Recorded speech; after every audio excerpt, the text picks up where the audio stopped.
Isa pang bagong destinasyon ang binuksan para sa mga mahilig sa showbiz at mga tagahanga ng mga lokal na artista. Sa pamamagitan ng mga life-size wax figures ay mas mapapalapit ang mga bisita sa ilan sa mga pinakakilalang personalidad sa industriya. May report si Gianna Llanes.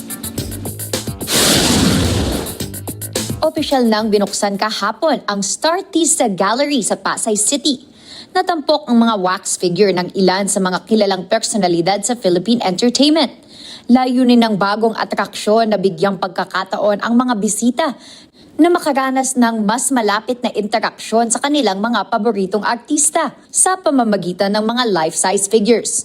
Dumalo sa grand opening ang ilan sa mga artistang may wax figure sa gallery, kabilang sina Gladys Reyes, Aramina, Michael Flores at Maui Taylor, na personal na nasilayan ang kanilang mga figure at nakisalamuha sa mga bisita. Wow, honored ako na I was from the first batch of actors and celebrities, artistas here in Startista Gallery na meron pong resin figure or it's like a statue mannequin. So thank you so much for considering me. And of course, nakakatuwa lang po kasi parang it's like it will immortalize you, di ba, kapag ka meron kang ganung figure.